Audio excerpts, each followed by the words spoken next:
Yeah, they're doing something, I don't, yeah, FFA or something like that. I know, I knew they were all dressed up, so. Okay, so I'm gonna kind of recap yesterday, just real quickly, and we're gonna finish this assignment, or finish this. I'm gonna give you a little bit of time to work on your assignment, and then we're gonna start the next lesson, okay?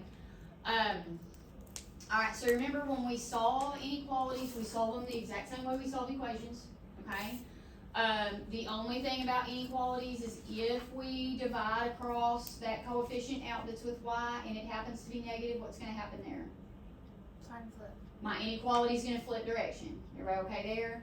Alright, then we talked about when we're putting it on a graph, that just like when we were on a number line and we had a regular donut, it was an open circle with an arrow. And then if it was a cream filled donut, it was a filled circle with an arrow. So when we're on a coordinate plane, what would be my open circle is a dashed line. And what would be my cream filled donut would be a solid line. Are we okay there? And then we shade.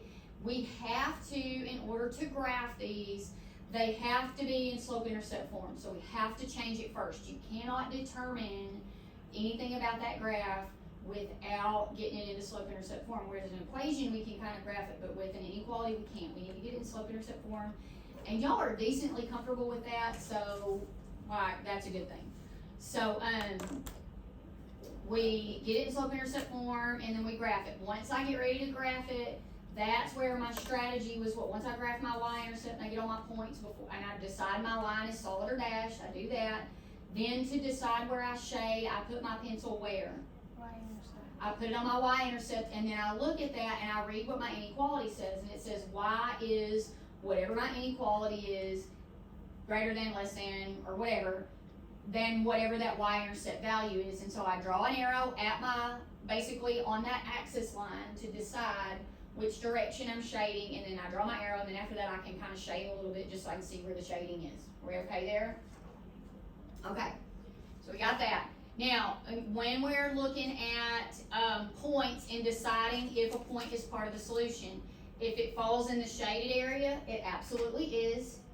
If it falls on the line, if it is a solid line, it's part of it. If it's not a solid, if it's a dashed line and it falls on that line, then it's not part of the solution. It would be the same thing as that open circle, which is basically just a starting point, but it's not part of our solution. Everybody okay there?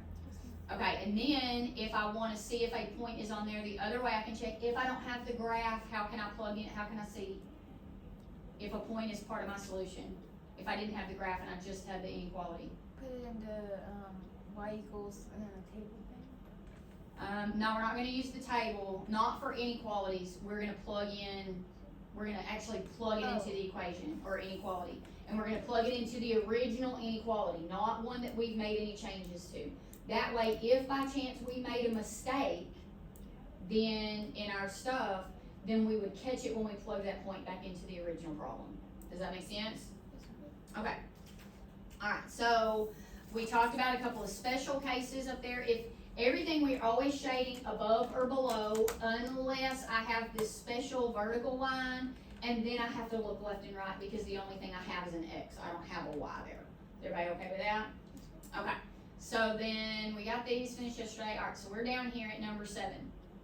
It says Bernice graphed the inequality 15x plus 2y greater than 30.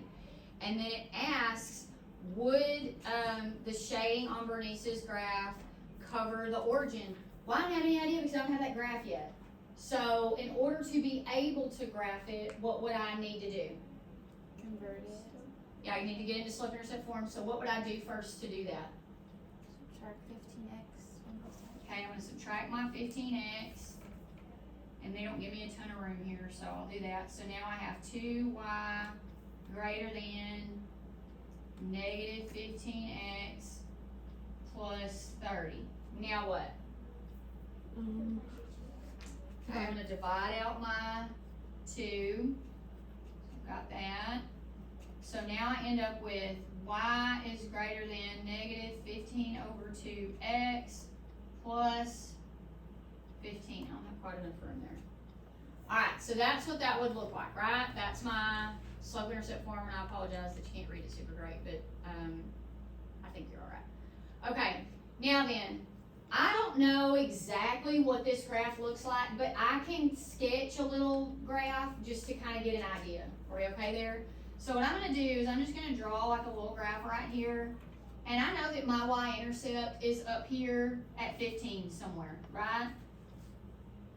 And I'm just picked a point up there on the positive y-axis, okay? And then my slope does what? It goes down, and it goes down by, it's negative 15 over 2, which is a pretty steep line. What kind of line would it be? When I graph it, what kind of line is it going to be? Solid? It's not solid. Dash. Why is it dashed? Because of the sign. Yeah, there's no equal to. If there is not equal to, it has to be dashed. Are we okay? Oh. Alright, so it's going to look something like this. I don't really know any more than that, other than that I don't know where it crosses the x-axis, and I really don't care. All I need to know is that's in general, a general view of that graph, right? Okay. Then, if I was doing this on a big graph, I would put my pencil on my y-intercept, right? And I would shade which direction? Right. We do not shade right and left, we shade up and down. Oh. What'd you say? I would shade up, right? Because this is greater than, y is greater than, so it would be shading up. So my shading would be up here. Okay? That's probably not exactly what that graph looks like, but in generality, it has a positive y-intercept, it has a negative slope, it is dashed, and the shading is above. Alright? Now, on something else, I could have used this graph to do that, but I need that graph for something else, so I'm not going to. But sometimes you can use another graph to just help you. To me, I'm okay if we just do something like that just to get a general idea.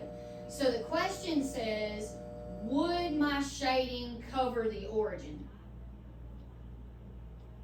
No. No. Why? Because the shading's where? Going which way? Up. Okay, so we're going to say no, the shading is above.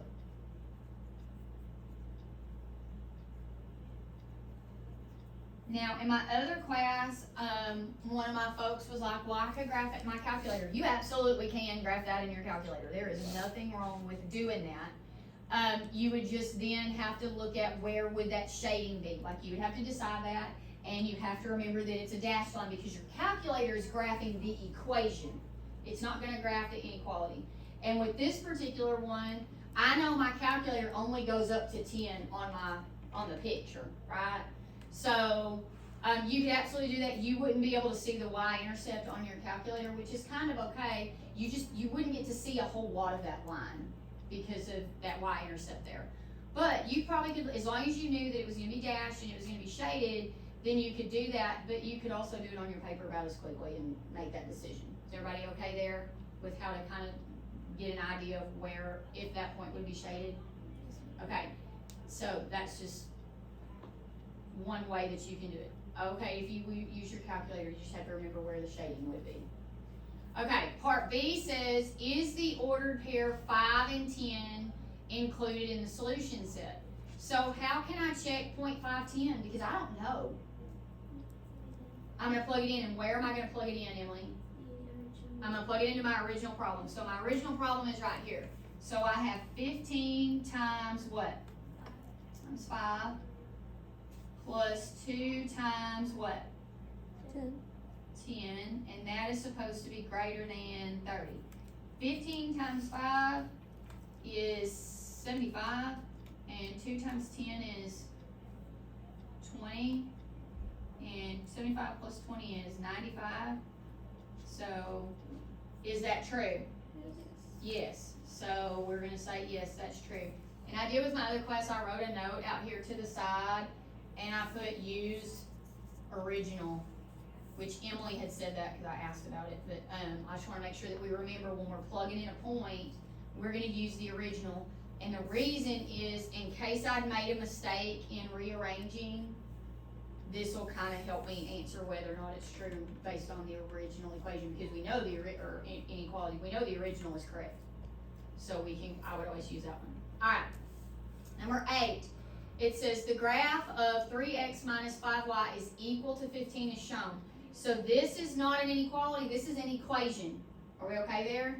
Alright, then it says, is 2, 4 in the solution set of this inequality, 3x minus 5y greater than 15. So I've got to figure out where my solution is. Does that make sense? Which means I need to know, is my solution up here or is my solution set down here? And the only way to know that is to do what? How am I going to find out where my shading goes? Can I do it from the original? No. So what do I need to do with it? To slope-intercept form. Okay, so I have 3x minus 5y greater than 15. And I'll say this particular question I have seen asked frequently on tests.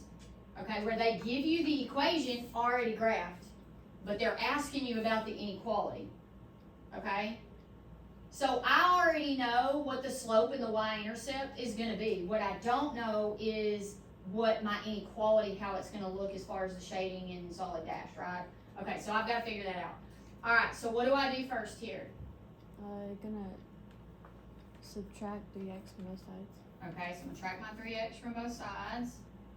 Okay, so that's gone. I have negative 5y greater than negative 3x plus 15.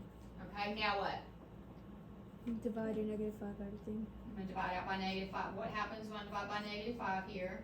The sign flips. My inequality is going to flip around. So I have y is now Less than. what do we get here?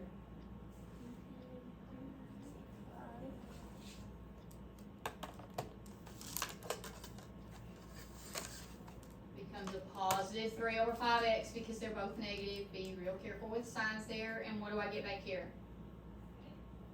Negative 3. Negative 3. Okay. So now I have that. All right. So would my line be solid or dashed? Dashed. It would be a dashed line. So if that solution point fell on that line, would it be part of the solution? No. Okay. All right. So let's see. Does it fall on that? Where's my shading going to be? Below. Okay. So it's going to be down here. All right. So if I fall down there, I'm good. If I fall up there, not okay. All right. So the point they asked me about was what? 2, 4. 2, 4, which is way up here. So is it part of the solution? No. Okay, so I'm going to put no, not in shaded area. Does that make sense to y'all? Okay, it is not in the shaded area. Okay, so now if it had fallen on, if it had been right here, what if I'd had two, now let's say I chose this point right here. Is this point part of the solution? No. No, why? Because it falls on the line. It's on the line and that line is dashed. Now, if I had equal to, would it be part of the solution? Yes. Yes. Anything down here? Yes. Part of the solution. Are we okay? Mm-hmm. All right. Down here, all they're asking me to do is look at the graph and decide what inequality goes in here. So what inequality would go right here based on that graph? Greater than. Greater than or Equal to. equal to. Why does it both? Because the line. It's a solid line. Good. What about this one? Less than. Okay. Less than only. All right. What about this one? Yeah. So special case. It's greater than only, right? It's above, but it's a dashed line, so it's greater than only. It is kind of one of those special ones that throws us off a little bit. All right, and what about this one? Less than or equal to. Less than or equal to. All right, are we okay there? Yes, ma'am. All right, would you stop that? Yeah.